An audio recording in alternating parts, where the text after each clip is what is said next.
Hello Summoners, and welcome back to another ProGuides video. My name is Dan, and today we'll be running through the upcoming preseason changes for Season 11. Keep in mind, these changes are all tentative, but this video will hopefully give you a better understanding of the changes to come. Also, before we get started, today's question of the day is, what change would you like to see in preseason 11? Personally, I'd love to see some jungle itemization changes because we've had this current setup for a while and I really miss green smite. Let us know all your answers in the comments below and let's get started. First off, we have changes for healing and grievous wounds. Healing through Season 10 has been a consistently strong part of League of Legends, whether it's through items like Death's Dance, runes like Conqueror, or kits with built-in healing like Aphelios. Healing was just way too common. Riot is looking to reduce the amount of healing in the game where they see that it's unneeded. They're looking to do this by making grievous wounds more rewarding to buy. Currently, items like Morello are not gold efficient at all, and completing the item will likely get you flamed by League analysts. In addition to that, they also want to change the way Grievous Wounds works by allowing it to counter extremely high healing scenarios. Up next is the cooldown reduction rework, which is now going to be called Ability Haste. Riot is reworking CDR to allow more flexibility in build paths. Their goal when turning CDR to Ability Haste is that there is on average the same amount of cooldown reduction on champions and more choices around haste versus non-haste builds.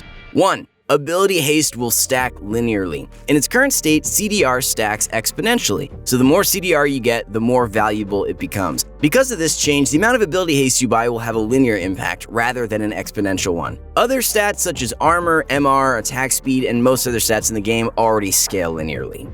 Number 2. Ability Haste is uncapped. Due to Ability Haste stacking linearly, it allows for more variety in build paths, allowing you to opt into a build that could let you cast abilities quicker or one with more raw combat stats. Riot's lead gameplay designer, Mark Yetter, gave a simple comparison to help understand Ability Haste. It's just like armor/MR. You can get as much of it as you want and the value is always the same. Up next, we'll talk about the preseason changes for Tenacity. Tenacity is a statistic primarily used by bruisers or tanks to reduce the amount of time that crowd control affects champions. For the preseason, Riot wants to add knockups to the list of CC that is reduced by Tenacity. So knockups will be the same class as stuns, slows, taunts, fears, silences, blinds, polymorphs, and immobilizes. These changes will make CC a lot more general and consistent with Tenacity.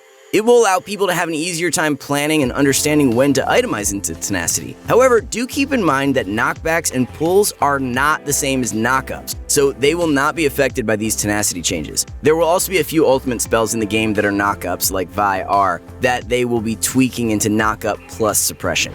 The next big change we'll be talking about involves the jungle role's starting items.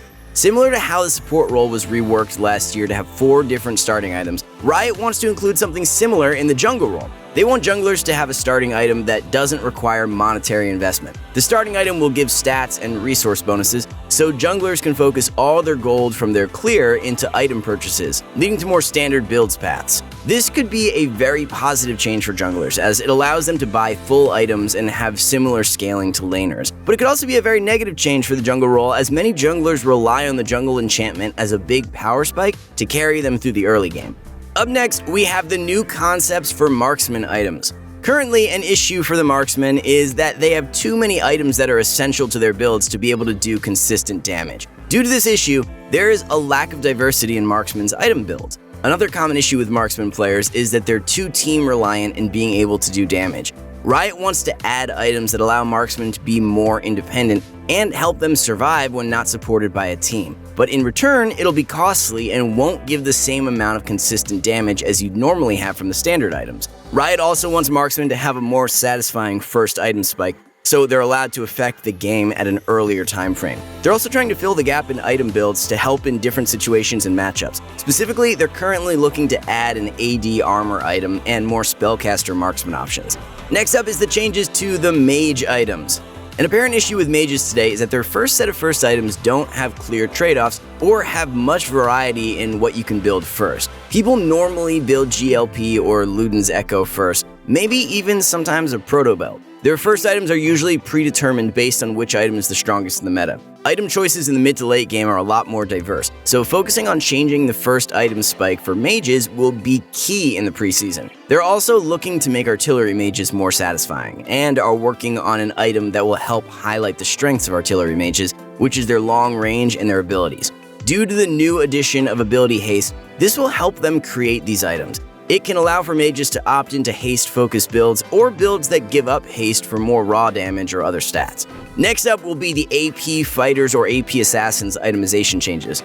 AP Fighters and Assassins have always been very niche in comparison to their physical damage counterparts. Riot wants to add items to help with this niche archetype of champions through creating different items. They have never created items specifically tailored for these classes, as most AP items are meant for the traditional mages. These changes will include early game items, damage and durability hybrids, and manaless items. They want champions in this class to bridge into tank or fully AP and allow for more dynamic choices and a lot more flexibility in what they want to accomplish with their champion.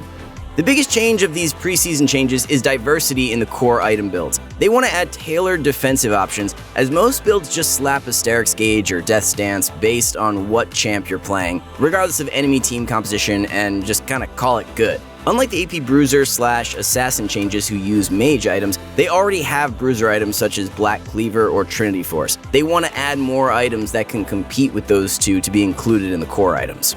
For AD Assassins, their item pathing only really differs by the order they purchase their items, whether it's first item Umbral Glaive or Yomu's into Edge of Night or Duskblade. There's a lot less situational choices in the Assassin build path that most classes have.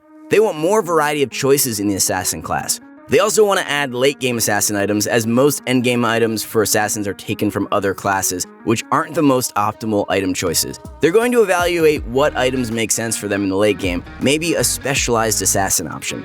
In League, tanks need to fill a wide variety of jobs for a team. Riot wants to add more options for tanks to adapt into team strategy, whether if it's needing a tank to match a split pusher, or needing options to hard engage on a hyper carry, or even protect a hyper carry. All of these directions should be clearly supported by new options. To accomplish this, they want to add more options for magic resistance, as there isn't many choices to stack magic resistance, and the offerings right now feel very niche and ineffective. They want to include items that showcase the utility function of tanks, items that showcase more skill, beyond them just being a stat check beefy frontline tank.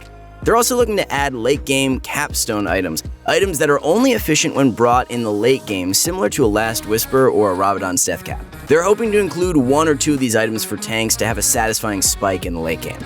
More options for build variety. Enchanters are dominated by the same 3 items every game. Shallow pool of items. Buff underused items. Maybe create new ones to fill the void. Reduce active overload. More than any other class by far, Enchanter items end up with many more actives than we would like in a single build. We're taking a few different approaches simultaneously to keep Enchanter builds in the 1 or 2 active item sweet spot that we think is ideal. More clear strengths on each item. A couple items fall into the good at everything category, where they provide defense, CDR, healing, mana regen, and an active. We want to have more focused items with a clear purpose. Essentially, the changes that Riot want to make in the preseason will include a lot more diversity in item pathings, opening up more options for different classes. And that concludes our video for today. Make sure to hit that like, comment, and subscribe button to help us out. Make sure to check out ProGuides.com for more useful information. There we have challenger level coaches who can help you analyze your gameplay and reach your goals. There's also daily live classes from top tier instructors like Zyrene, Saskio, Mike Young, and more. Courses from your favorite pros like Double Lift and Night Blue 3. That's everything for now. Good luck in your next games, and I'll see you out on the Rift.